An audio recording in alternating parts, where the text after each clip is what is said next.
జాగ్రత్త వహించాలి. ప్రతి ఒక్క సందర్భంలో దేవుని యొక్క విశ్వాసం నుంచి నడుచుకోవాలి. దేవుని యొక్క నమ్మిక నుంచి నడుచుకోకపోతే, దేవుని యొక్క విశ్వాసం నుంచి మనం ఎంతో నమ్మకంగా జీవించకపోతే ఏమన్నది ఇక్కడ? దేహానికి దీపము కన్నే కనుక నీ కన్ను చెడుదైతే దేహం అంతా కూడా చెడిపోతున్నట్టు. కన్నుని జాగ్రత్త. మనం ఏం చేస్తుంటాం అంటే ప్రతి విషయాన్ని కూడా గట్టిగా చూస్తూ ఉంటాం. చూసి మనం ఏమనుకుంటాం?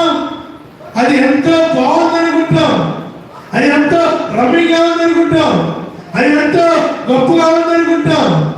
అది కాదు. కానీ ప్రభువు ఏమంటారంటే నీ కన్ను చెడుదైతే నీ హృదయం అంతా చెడిపోతుంది, నువ్వు మనసంతా ఆగమైపోతావు, నీ మనసంతా చెడిపోతుంది అని ప్రభువు చెబుతున్నారు. కనుక ప్రతి ఒక్క విషయం ప్రతి సందర్భంలో ఏమంటారంటే ఇక్కడ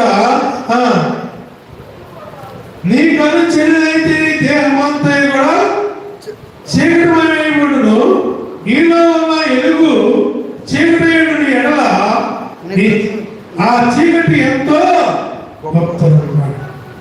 ఎప్పుడైనా కానీ మనము దేవుని మీద విశ్వాసం ఉంచి, దేవుని మీద నమ్మిక ఉంచి మనం నడుస్తూ ఉంటే మనకెంతో మేలు కలిగి చెప్తున్నారు ప్రభావం. అంతేగాని మనం ఎలా పడితే అలా ఉండి ఏది పడితే చేసుకుంటా, ఎలా పడితే అలా తిరుగుతూ ఉంటే దేవుని యొక్క సన్నిధిలో మనకి మేలు అనేది కలగదని చెబుతున్నాడు. ఆ మేలు కలగకపోవడం గల కారణం ఏంటంటే నీకు నీవే ఆ బాధని కొని తెచ్చుకుంటున్నావు అని చెప్తున్నారు ప్రభువా చెబుతున్నారు. ఆ బాధ కొని తెచ్చుకోకుండా ఉండాలంటే మనం ఏం చేయాలంట? దేవుని యొక్క సన్నిధికి వచ్చి ప్రార్థన చేయాలి. ప్రార్థన చేయటం అంటే ప్రభువా నా స్థితి ఏంటి ప్రభువా, నేను చాలా ఘోరమైన పాపిని ప్రభువా, నేను పాపంలో ఉన్నాను ప్రభువా, నా పాపాన్ని నువ్వు తీసే ప్రభువా అని నువ్వు ఎప్పుడైతే దేవుని యొక్క సన్నిధిలో కూర్చొని మొదలుపెడతావో, నువ్వు నీ యొక్క స్థితితో ఒప్పుకొని విడిచిపెడతావో, అప్పుడు నీకేమంటాడు? దేవుడు గొప్ప మేలుస్తానని చెప్పాడు. ఆ మేలు కలగకపోవడానికి గల కారణం ఏంటంటే మనమే ప్రార్థన చేయకపోవటమే పాపం అని చెప్తున్నాడు ప్రభువా. అందుకనే ప్రియమైన దేవులారా, ప్రతి ఒక్క విషయం ప్రధాన సందర్భాల్లో దేవుడిని యెహోవా చెప్పే మాట ఏంటంటే నువ్వు ప్రార్థన చేయడమే ప్రాముఖ్యం అని చెప్తున్నారు. ప్రార్థన చేయకపోతే ఏ మాత్రం కూడా అక్కడ లాభం అని చెప్తున్నారు. చూడండి, కొలస్సీ రాసిన పత్రిక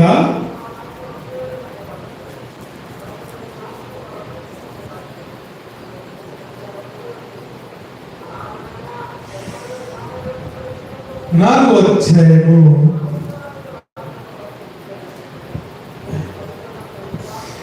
6వ వచనం. ప్రతి మనుషునికి 4వ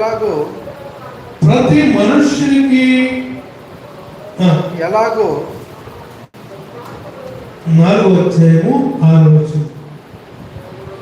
ప్రతి మనుషునికి ఎలాగో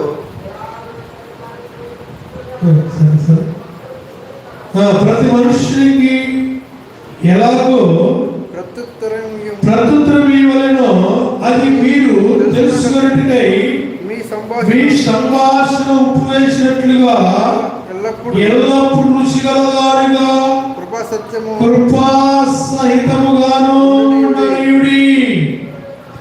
ఏమన్నాడండి ఇక్కడ?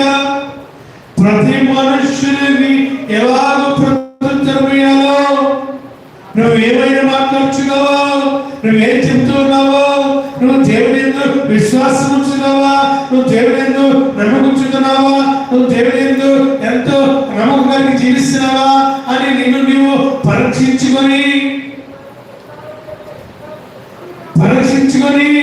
ఏమన్నాడండి ఇక్కడ?